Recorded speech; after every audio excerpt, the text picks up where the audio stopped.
Alrighty, welcome to the podcast. How is your day going so far? It's fantastic.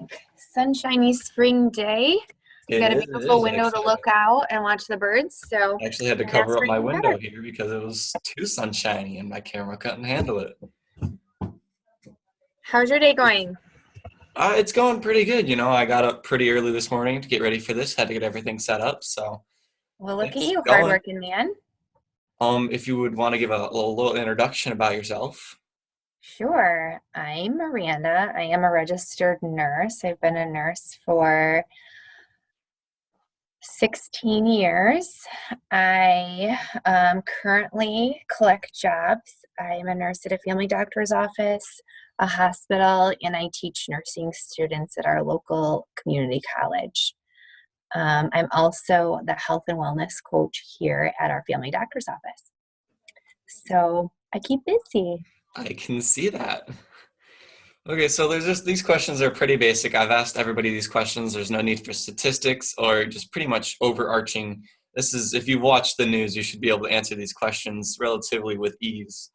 Um, so the first question is just what have you yourself been doing during this period of self-isolation? I know you being a nurse and all, you've really haven't been home much because you've of course been able to go to work because you were considered an essential worker.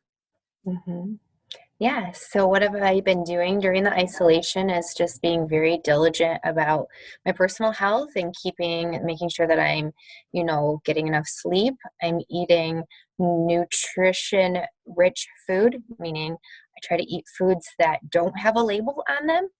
So not so much box foods, canned foods, things like that, more fresh foods.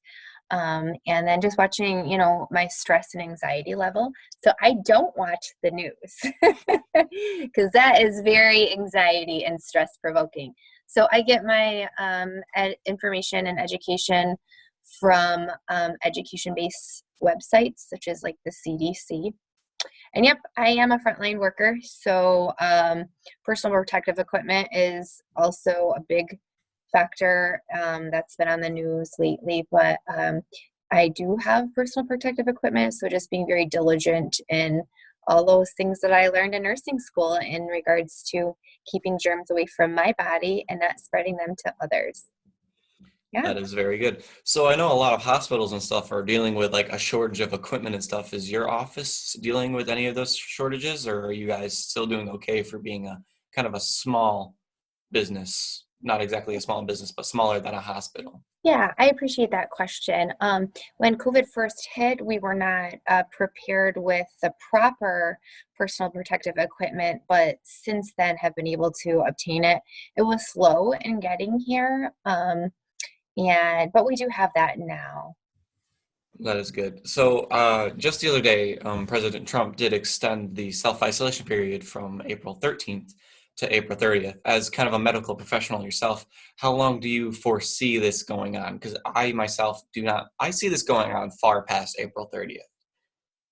Well, I really respect the president's decision in building his own team of healthcare professionals that are helping him make that decision.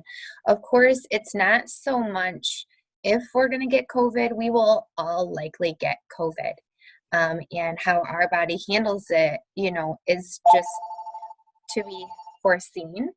So, in regards to that, how long he will keep that, I think it really depends on how much of the population is sick and in the hospital.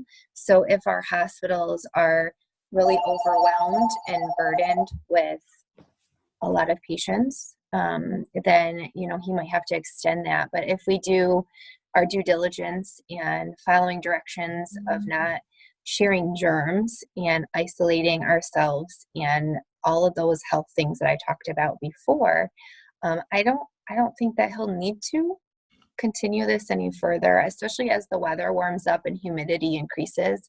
I do believe that the viral researchers, their prediction in decreasing the spread of the virus will happen as the season changes and humidity increases. So I think, again, I cannot like look into my magic ball, but as long as our system and organization at the front line in regards to hospitals is not overwhelmed with sick patients, then I think that probably won't continue to increase that. Right. So my next question is, I know you have a couple students here at over at Elsie, and as of yesterday, Gretchen Whitmer signed the official executive order to close all K through 12 schools. And so every student is, of course, if they're doing good in class, they've all been moved up a grade. I am now a senior, and just what are your thoughts on that? Because I think that it should have been done earlier, so Mhm. like it would have given the schools more time to prepare. Because schools really didn't have much time to prepare for this, and right now, Ovid Elsie is scrambling for some means of education at home. Mhm. So I applaud Governor Whitmer for making that decision. That was a hard decision. And again, I appreciate that she didn't make that decision on her own, that she relied on a lot of teammates that are knowledge based in regards to making that decision. I think that with this day and age and the resources that we have for technology, I do think that it would be awesome if the government could be sure that everyone had a computer so that you could learn from home or have the potential to learn from home. Um, I do think that that would be possible. I know that the federal government somehow comes up with money and gets money, and I think that they could do that. Um, but being in a rural community, that has been the challenge, is that not everybody has the technology to be able to support a virtual learning environment. Now, that I think you guys already have somewhat of a virtual learning environment at school, correct? Correct. We do have Schoology, and they are, I heard, I talked to a teacher last night for an interview such as this, and they do have this program coming up called Google Classroom, where if you can do it, you can do it, because the problem is being in a rural community as we are, internet is an issue. Because I know a lot of my friends and a lot of students don't have access. They may have a computer or they may have a phone, but they may not have the internet access needed to tap into those resources. Yeah. Absolutely. So I hear you saying that we both agree on resources as being a common problem. You know, the education's already there. We don't have to reinvent the wheel at Ovid Elsie.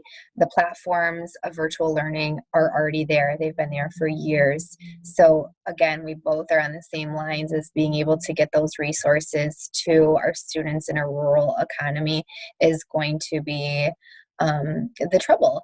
But that's where you have, you know, your superintendent that's advocating to get those resources for you. There was a text or an email that had gone out to all the parents asking, you know, do you have those resources? And so based on that reply and those statistics, that helps your leaders take that to the government saying, we need you to allocate some money to us so that we can continue to educate our students despite all the adversity that's against us right now. Correct, because I know a lot of schools in larger communities such as New York and California, they have no problem sending out computers, laptops, and just easy internet access. And I know some schools are just doing meal deliveries, and along with meal deliveries, they are just giving a solid packet of work. And I Oh, feel like in a community such as Ovid Elsie, it's small enough where if you don't have internet, I don't think it would be an issue to give a packet or get some sort of work from a friend, or because internet is a big issue because I kind of live off the beaten path. hmm. And I remember it was a wee bit of a struggle getting internet out here Yeah. because they didn't have any lines ran, and we managed to get it. But I know a lot of people live far off the beaten path. Like some people live in the woods and in the middle of nowhere, quite frankly. And Hmm. there's just no way for them to tap into the resources that our school is providing. Yeah. Well, I really appreciate how you're thinking outside the box there, Colton, in regards to like a learning packet and again, thinking outside the box of how can we continue to persevere despite the adversity right now. So that's a great idea in regards to the packet of learning. Now, do you need a computer for 8 hours? Absolutely not, like you would in a classroom setting. No, most college environments that where you've gone and taken online classes large enough time like you would be at a normal school setting. So I think that should also be made clear that that would not be an expectation where you would, be made to sit in front of a computer in a virtual classroom for 8 hours. It would just be impossible. And that would not be the platform of what they would want for you Yeah, to. because also a lot of schools are using this program that I'm using. They're using Zoom. And I've seen a lot of posts where just students aren't really getting into it because it's different because they're not in an actual environment. The teacher can't keep track. So you have the problem students being even bigger problems. And then it's an all out, just very uneven learning experience. And I talked to the physics teacher last night, Mr. Pastula, and he said that some classes are nearly impossible to teach online, such as physics, because Right. that class involves a lot of hands-on learning where you have to see it or you have to interact with it to fully grip the concepts of what is physics. hmm Oh yeah, I can definitely. So I'm teaching a nursing clinical course online. So a large part of being a nurse is putting your hands on a patient and, seeing and talking and interacting with a real patient. So being able to do that virtually is really, it's really challenging. But we do have virtual simulations. So again, we're thinking outside the box and trying to build upon what we have currently. Now, is it the best? Maybe not the number one, but is it second best? Yeah, you know. And I also really feel like maybe that this will, perhaps students will rediscover a passion for education, seeming how it's not something that's being put upon them every day and made to do. Maybe it'll circle back around where education is valued and students can own that a little bit. Like, you know what? I really want to learn, and be accountable for their own knowledge and desire to learn. And here in America, we take that for granted. We definitely take being able to go to school for granted. Now you go to a third world country and children are excited to go. They really want to learn. Because in some places you don't know what you have until it's gone. Yeah. Because I was not looking forward to the SAT or the rest of the school year, quite frankly. And hmm now that it's just kind of taken away from me, I sit at home on the daily basis. I twiddle my thumbs and go, what could I have been doing in school today? Like, what could I have been doing? So this whole thing has been driving me to do many different things, such as this podcast. And I've been just doing many other things. Like I've been actually going for runs and I've been figuring out how to do a lot of different stuff on my own because that's all I can do. Yeah. Oh man, Colton, that's wonderful. I heard you say that the things that you're interested in learning and doing, you're taking the initiative to do that, where you may otherwise not have had the opportunity to do that. You perhaps would have been forced to do things that you may not have been interested in learning just to make you a well-rounded young man. But look at you, you're running and you're seeking out things that you truly enjoy and want to learn about. So good job. So has this driven you? Because I know this whole thing, I've had so much free time at home and it's driven me stir crazy. So I've been keeping myself entertained by doing many different things. Has this driven your kids to do anything new? Or have they just been same old, same old? No, my daughter is very right-brained and very creative. And so she is currently prepping her room to paint that. And so as you know, those right-brain students, they really just our educational system does not support that. So, lack of art programs, lack of, music and things that can stimulate those people that truly have that right brain, that, that's really um, what their drive is and what builds them. So yeah, Natalie is like going to paint a room and she's all about doing art things right now. So that's absolutely fantastic. And of course, we know that can be very relaxing too. So Yeah, Landon, mm, I don't think he's pushing himself as much as he could be. But he does like to fiddle away at the piano. So I do hear him catching notes down there and learning things that he may otherwise not have been doing if he was in school and busy with his sports. But yep, he's definitely focused more on baseball right now. He's been out in the yard playing catch with his dad and being able to take that time to put into himself and invest in things that he just genuinely enjoys. I think that yeah, I think he's enjoying. I think both kids are enjoying not having the structure. Because a lot of people are taking this as a bad thing, like it's a really super negative thing. And of course, yes, it's bad. There's a pandemic going on around the world. Yet if you don't have it and you're just sitting at home, people are like, oh, ho hum, pity me, I can't do stuff. But I'm kind of taking this time to broaden my horizons, and I'm looking at the positive thing. I'm doing stuff to possibly improve people's days. I'm making funny videos. I'm doing these podcasts to try to help educate people, because there are people that I know that don't trust the news because it's fake news. But these podcasts coming from local educationalized people such as yourself or the teachers that I am interviewing, people will possibly watch this and look upon it with just kind of a new eyes and say, instead of being pessimistic, I can take this as an optimistic opportunity and improve upon myself and take this time for me and my family. Hmm. Yeah. Oh man, Colton, you're gonna go far in life, mister. That is the key right there, is all in perception. Is the glass half full or is the glass half empty? And how are we gonna feed that?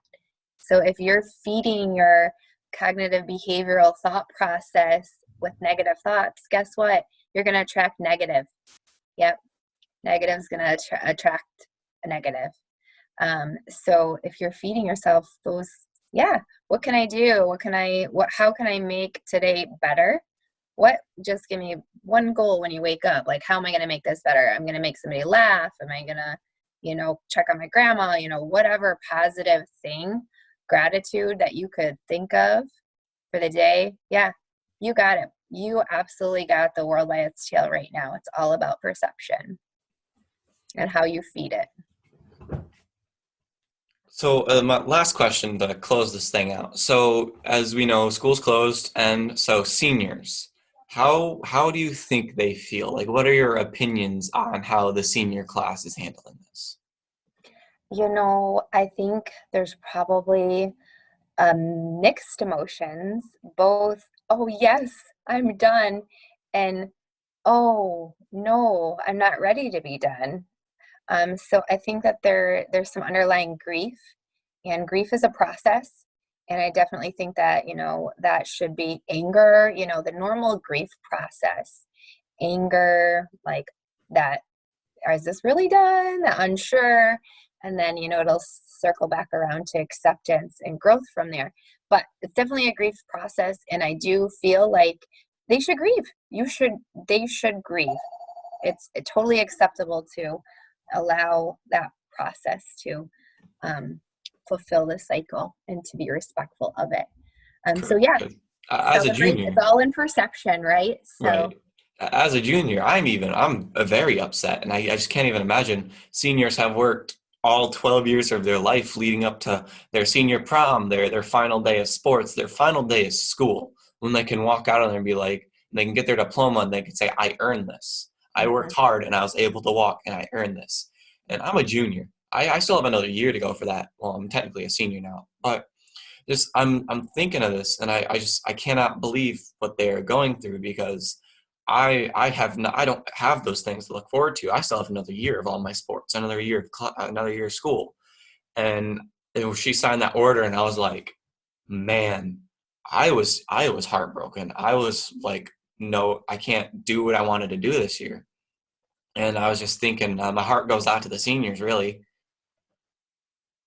Yeah, my heart goes out to them as well. It's like a marathon runner, that gets injured right before the final race, and all that preparation, you go through to be able to finally meet that goal. So I think, this adversity will be a challenge of perseverance for them. And again, all in perception on how they handle that. Either they can take it and take gratitude in it that they have this time to be with their family and make some choices, you know, um, in celebration of this opportunity, and also respect the grief. So it's all about, and perception. And I agree. I mean, finals for playoffs and all of those things and goals that we all had looked forward to um, being able to go through those just big, genuine life moments. So hopefully they'll still have an opportunity to celebrate that in some way, whether Correct. it I heard be that they do plan on. traditional or otherwise. I'm Correct. still seeing pictures of first day and last day of school being posted despite it not happening. And, you can celebrate a graduation differently than the traditional ways. So there's still um, entrepreneur ways to celebrate. Correct. Because my stepmom took a picture of me earlier, and I assume it's for a first day, last day basis. But I heard that the graduation parade, where people can come out in their cars and seniors can take a cruise down the road and they still get celebrated, or moving graduation out to the summer, or Yeah. doing a virtual graduation, such as here over Zoom. Yeah. See, look at all these entrepreneur ways of changing a tradition. So people are just trying to find ways. I'm not saying pessimism is overtaking the optimism here, but from what I've seen, there's way more pessimism out there than optimism, and I hope that doing these, I can push people to look at this in a different light and just think, what can I do to improve my situation or somebody else's situation? Yeah. I applaud that. Excellent. Excellent. You keep shining your light, Colton. That's fantastic. I will continue shining Well, as much as I can. thanks for having me on your show today. Yeah, I really appreciate you. I know you're busy, so I'm gonna let you go, but I really appreciate you coming out and taking the time to talk with me, and hopefully people will watch this and view this as a very educational, because you brought a lot of very good educationalistic points where people can view this and say, that's a good point. So I My really pleasure. appreciate you. My pleasure. Take care. Thank you. I will.